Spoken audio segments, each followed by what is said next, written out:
Jules a joué à droite et Benjamin a fini à gauche. Ouais, c'est vrai. Donc, après, un P500 qui était... C'est pour ça que je suis d'accord avec toi, il a très certainement progressé depuis, mais de là à dire top 100 les yeux fermés, j'ai quand même plus de doutes. Il y avait une très bonne question de Guillaume Francard, on va la relever parce que c'est rare de la part de Guillaume. Oui. Tu le connais? Non, moi je le connais.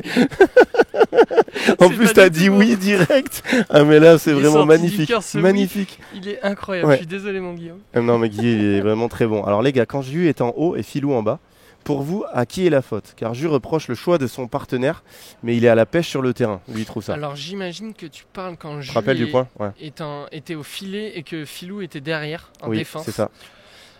En fait, pour moi, la faute est due à Philou.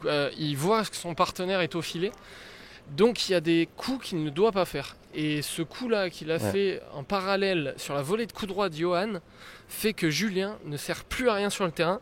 Et c'est comme si c'était un plot. Et Yo a tout le terrain pour jouer sa volée qu'il a agressé dans les pieds de Julien qui est incapable de la remettre. Voilà. Alors qu'il aurait fait voler Timéo, Julien est au filet en face de Timéo, donc c'est beaucoup plus dur d'aller chercher les pieds dans ce cas-là de Julien pour Timéo. Ou alors il peut très bien lober pour laisser le temps à Julien de prendre sa décision, de revenir en défense ou autre. Mais clairement, une balle un peu haute sur la volée de coup droit quand ton partenaire de droite est au filet, c'est peut-être le pire des choix possibles. En tout cas, la pire des réalisations. Je pense pas que Phil ait l'objectif de faire ça, mais quand Jules lui reproche, c'est juste que le choix est difficile et il met en difficulté du coup la paire et c'est comme ça qu'ils perdent le point. Léo Poulain 110, vous en pensez quoi? Allez, le problème c'est que quand vous êtes un créateur de contenu comme eux, ils sont hyper, c'est facile de dire Léo Poulain il est nul. Ils sont très sujets à la visibilité. Oui c'est ça, très exposés. Ils se mettent en lumière, dire il est nul, non, enfin faut respecter. Non, il est pas nul. Après, respectez-le. Après au départ il s'est trompé un peu en disant objectif top 200 mondial. Mais il a tout de suite, toujours la même chose. Il a tout de suite rectifié. Il a fait une erreur et il s'en est rendu compte. C'est le principal. Après. Pour le coup, Léo, il a pareil démarré un peu avec Julien, je crois. Il s'est fait, entre guillemets, un peu porter au début de son projet par des joueurs qui étaient bien mieux classés que lui. Ouais. Mais pour le coup, maintenant, il joue vraiment avec des partenaires qui ont son niveau. Et du coup, il a son classement qu'il mérite. Ouais, c'est tout. Ça. Moi, je pense qu'effectivement, il joue autour de la 100e place, entre 150 et 100. Voilà. J'espère pour lui qu'il va passer sa barre qu'il de le 100 passera, français. qu'il rentrera dans ce...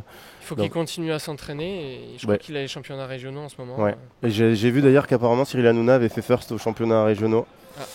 Petite surprise, il y aura sûrement un article Padel Mag. Franck va nous faire 4 pages. Très certainement. Apparemment il menait 1-0, 15-0. Et du coup, grosse contre-perte d'avoir perdu. Contre-performance terrible, il devait être tête de série en plus. Oui, numéro 1. Il joue avec des Jules Marie, Chiquiter, etc. Tu parles de Léo Poulain? Oui.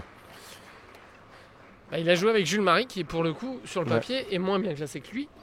Et je trouve pas encore au niveau top 100 français, ou en tout cas, il s'en rapproche. Donc il me semble qu'ils ont gagné des P500 ensemble, ce qui est logique. Normal. Mais de là à faire quart de P1000, il me semble qu'ils l'ont même pas fait. Non. Donc il a peut-être fait un quart de P1000 avec le Chiquiter. Oui, il en a fait un. Vous trouvez que Léo et Thomas sont du même niveau? Alors, en ce moment, oui. Alors, je vous adore. Non, mais on se calme. Le dernier match que j'ai joué, en plus avec Léo, malheureusement, il n'était pas filmé. J'aurais bien aimé. Ah ouais. J'ai joué avec un partenaire à moi, Steve Malbranck, qui était professionnel au foot et on avait fait un super match. Mon Steve avait très très bien joué. On avait fait un très très gros quart de finale en P1000. On avait perdu en 3-7 sur Bois-le-Vin-Pillon. Oh. Et en ayant le break au 3e set, en perdant 6-4 le second, en ayant gagné le premier, on a très très bien débrouillé. J'aspire à être bien meilleur que Léo. Tout respect à lui.